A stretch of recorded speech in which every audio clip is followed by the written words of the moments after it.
Hello friends, आप सभी का हमारे यूट्यूब चैनल फिनटॉक में बहुत बहुत स्वागत है। तो दोस्तों, कैसे हैं आप सभी? आशा करता हूँ आप सभी अच्छे होंगे।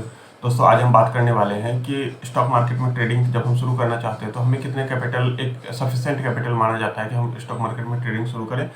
तो इतना कैपिटल तो कम से कम हमारे पास होना ही चाहिए। दोस्तों, इसमें दो चीज़ें हैं। एक तो है कि इन्वेस्टमेंट जब हम शुरू करते हैं तो उस टाइम पे हमारे पास कितना कैपिटल होना चाहिए, एक ट्रेडिंग। ये दोनों अलग अलग चीज़ें हैं। अगर आप ट्रेडर हैं तो ट्रेडिंग के लिए कैपिटल की रिक्वायरमेंट होगी। अगर आप इन्वेस्टर हैं तो इन्वेस्टर के तरीके से आपको कैपिटल की रिक्वायरमेंट होगी। तो दोस्तों, आज की वीडियो में हम इसी टॉपिक पे बात करेंगे। आई होप कि आपको आज का ये टॉपिक अच्छा लगे और आपको बहुत कुछ अंडरस्टैंडिंग हो स्टॉक मार्केट के बारे में। तो दोस्तों, चलिए बढ़ते हैं आज की वीडियो की ओर। दोस्तों, हमारे आपसे एक रिक्वेस्ट है कि अगर आपको हमारा ये वीडियो अच्छा लगे तो प्लीज़ हमारे वीडियो को लाइक जरूर कर दीजिएगा और हमारे चैनल को सब्सक्राइब करना ना भूलें, जिससे कि हमारे आने वाली वीडियो की नोटिफिकेशन आपको मिलते रहे। तो दोस्तों, बढ़ते हैं आज के टॉपिक की ओर। तो दोस्तों, जैसा कि आज का टॉपिक है कि हम जब ट्रेडिंग स्टार्ट करते हैं और हमें एक माइंड में ये रहता है कि स्टॉक मार्केट में बहुत सारा पैसा लगता है या बहुत कम पैसे में हम काम कर लेते हैं। बहुत सारे लोगों का ये कंसेप्शन है कि हम थोड़ा बहुत भी पैसा लेते आएंगे मार्केट में और हम ट्रेडिंग करना शुरू करेंगे और हम उसी कैपिटल को बढ़ा करके बड़ा कर लेंगे। तो ये मिसकंसेप्शन है बहुत से लोगों का है कि बहुत लोग जो मार्केट में आ नहीं पा रहे हैं, उन्हें ऐसा लगता है कि स्टॉक मार्केट में बहुत सारा पैसा लगता है, बहुत सारा पैसा होगा तभी हम मार्केट में काम कर सकेंगे। तो ये दोनों तरीके के लोग हैं मार्केट में, जो मार्केट में आने से पहले ये सारे कंसेप्शन, ये मतलब कि एक कन्फ्यूज़न है बेसिकली। ये कन्फ्यूज़न रहता है कि बहुत लोगों का तो ये मानना है कि बहुत कम पैसे में भी काम हो जाएगा और हम यहाँ सक्सेस पा सकते हैं, और बहुत लोगों का ये मानना है कि नहीं, यहाँ पे आने में ही हमें बहुत सारा पैसा लगेगा, बहुत सारा पैसा लाएंगे तभी हम यहाँ पे सक्सेसफुल हो पाएंगे। तो दोनों तरीके के लोग हैं मार्केट में। तो दोस्तों, आज हम ये जो कन्फ्यूज़न है इसके बारे में हम आज ये जो आपका कन्फ्यूज़न है इसको हम क्लियर करने की कोशिश करेंगे।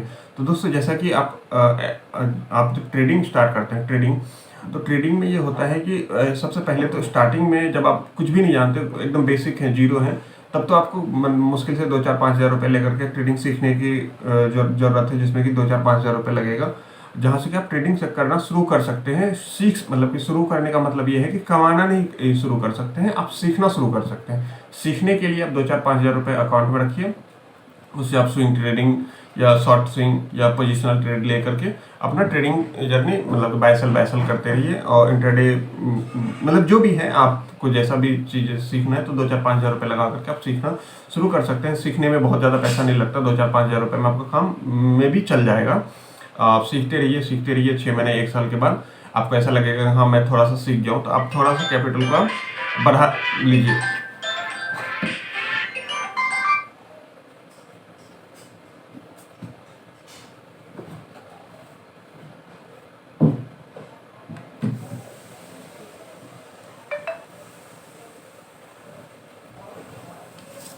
जब आप सीखने के टाइम पे तो आपको बहुत ज़्यादा कैपिटल नहीं चाहिए होगा।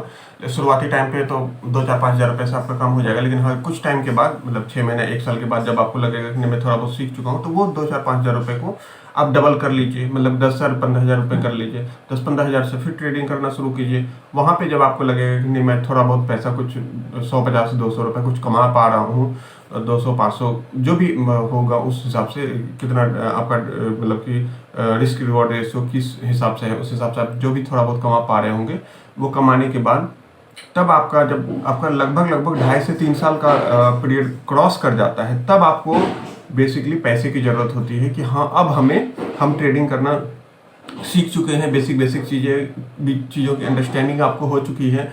आप प्रॉपर तरीके से मतलब कि ट्रेडिंग करना शुरू कर चुके हैं और प्रोफेशनल तरीके से ट्रेडिंग करना शुरू कर चुके हैं। रिस्क रिवॉर्ड रेशियो समझ चुके हैं, स्टॉप लॉस वगैरह समझ चुके हैं। मार्केट का एक मतलब कि 2-3 साल का फेस आपने क्रॉस कर लिया है। आप टाइम दे रहे हैं मार्केट को, वोलेटिलिटी वगैरह सब कुछ आप समझ चुके हैं। उसके बाद जब आप ट्रेडिंग करना शुरू करते हैं, तब आपको ज़रूर थोड़ी बहुत पैसे की ज़रूरत पड़ती है। जहाँ पे कि अगर आप बैठते हैं ट्रेडिंग करते हैं 7 घंटे 8 घंटे मार्केट को देते हैं, अब फुल टाइम ट्रेडिंग करना चाहते हैं, तो उस टाइम पे आपको पैसे की जरूर रिक्वायरमेंट होगी। क्योंकि आप फुल टाइम जब बैठ रहे हैं तो अब आप सीखने के लिए नहीं बैठ रहे, अब आप कमाने के लिए बैठ रहे हैं। जब आप कमाने की बारी आती है तब आपको कुछ एक ठीक ठाक अमाउंट होना चाहिए। लगभग अगर आप डिपेंड करता है कि आप कितना कैपिटल लाते हैं, आपका मंथली खर्चा कितना है।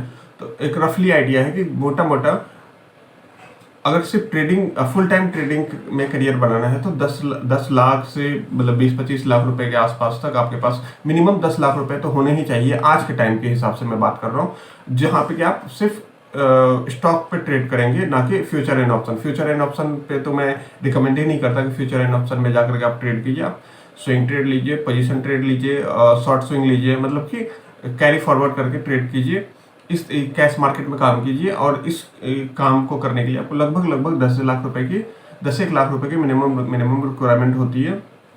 अगर आप इतना रुपए का रिक्वायरमेंट फुलफिल कर लेते हैं 10 लाख के आसपास का, तो आप एक ये देखेंगे कि आपके पास एक्सपीरियंस भी है, आपके पास 10-1 लाख के आसपास का कैपिटल भी है। उसके बाद जो आपका थोड़ा बहुत रिटर्न बनेगा वो एक ये रहेगा कि आप बैठ करके जब फुल टाइम काम कर रहे हैं तो उसमें से कुछ आउटपुट आएगा जो कि आपके रिक्वायरमेंट को फुलफिल करेगा। मतलब कि रिक्वायरमेंट मतलब कि जो भी आपके मतलब बेसिक खर्चे हैं वो आपको फुलफिल कर देगा वो अप्रॉक्स 10-1 लाख रुपए। अब आपको मतलब कि नहीं, आपकी अगर रिक्वायरमेंट ज़्यादा है या आपको मतलब कि जो भी खर्चे हैं वो ज़्यादा है तो उसके बिहाफ पे आपको फिर पैसे ज़्यादा चाहिए। लेकिन एक रफली है कि 10-1 लाख रुपए में आपका इन जनरल शुरुआती टाइम पे शुरुआती जो मतलब कि खर्चे होते हैं लोगों के वो फुलफिल हो जाते हैं।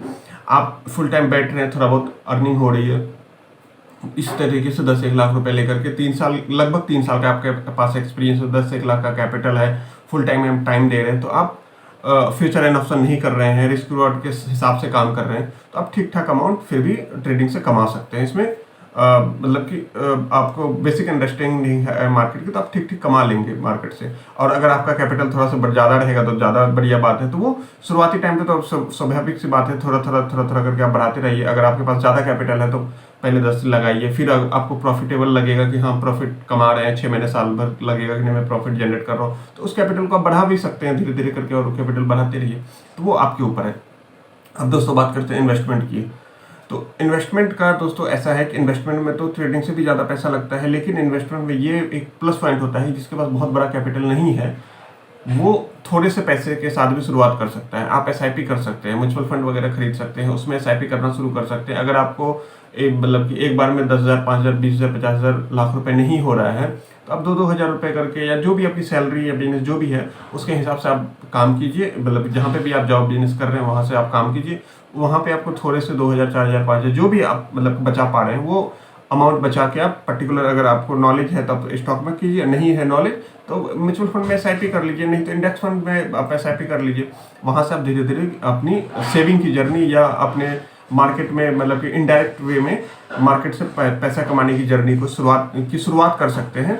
वहाँ पे आपको सीखने की बहुत ज़्यादा ज़रूरत नहीं पड़ेगी। अगर आपके पास पैसा नहीं है, बहुत ज़्यादा कोई पैसा नहीं है और मतलब कि आप और टाइम भी नहीं दे सकते, तब तो आप सीधे एसआईपी की तरफ थ्रू जाइए। आपको मोटा ठीक ठाक अमाउंट मतलब एक लंबे टाइम में ठीक अमाउंट आप वहाँ से जनरेट कर सकते हैं। आपको सीखने की जरूरत नहीं पड़ी, आपको टाइम देने की जरूरत नहीं पड़ी। आप छोटा सा, आपके पास बहुत ज़्यादा कैपिटल भी नहीं है, बस थोड़ा सा अमाउंट सेविंग करके आपने इन्वेस्टमेंट करना शुरू कर दिया। और अगर आपके पास बहुत बड़ा कैपिटल है, आप कैपिटल ला पा रहे हैं या कैपिटल आपके पास है मतलब कि 10 लाख, 20 लाख, 50 लाख रुपए है, तो उसके लिए बस ये है। और आप मतलब डायरेक्ट पार्टिसिपेट करना चाहते हैं मार्केट में, तो उसके लिए भी आपको मार्केट में तब तो मार्केट में आने से पहले आप शुरुआती टाइम पे इंडेक्स फंड वगैरह में इन्वेस्टमेंट करना, एसआईपी वगैरह थोड़ा करके डालना शुरू कर दीजिए और बाकी मार्केट से सीखना शुरू कर लीजिए। मार्केट में फुल टाइम आप टाइम दे सकते हैं। अगर आपके पास कैपिटल है तो आई होप कि आप टाइम भी दे सकते हैं, तो टाइम दे सकते हैं तो थोड़ा आप एसआईपी वगैरह करना शुरू कर दीजिए, या म्यूचुअल फंड वगैरह में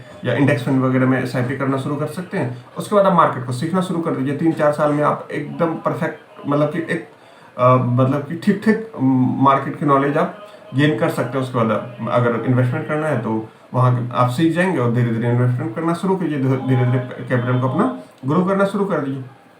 इससे आप मार्केट को भी सीख जाएंगे। मार्केट में डायरेक्ट वे में पहले तो आपने इनडायरेक्ट मतलब म्यूचुअल फंड या इंडेक्स फंड के थ्रू आपने इन्वेस्टमेंट करना शुरू किया था, उसके बाद फिर वहाँ से पैसे विड्रॉ करके कुछ टाइम के बाद आप अपना डायरेक्ट स्टॉक्स बाय कर सकते हैं और इस तरीके से आप इन्वेस्टमेंट की जर्नी भी शुरू कर सकते हैं। तो दोस्तों आई होप कि आपको ये जो ट्रेडिंग और इन्वेस्टमेंट में जो कैपिटल होता है, कितने लगते हैं, कितना टाइम लगता है, ये जो कन्फ्यूज़न है ये दूर हो गया होगा। अगर आपको हमारा ये वीडियो अच्छा लगे तो प्लीज़ हमारे वीडियो को लाइक कर दीजिएगा। अगर आपकी कोई क्वेरी वगैरह हो तो हमें कमेंट करके ज़रूर पूछ लीजिएगा, तो मैं कोशिश करूँगा उनके आंसर कर दूँ। तो दोस्तों आज के लिए बस इतना ही रखते हैं और मिलते हैं नेक्स्ट किसी वीडियो में। तब तक के लिए बाय बाय।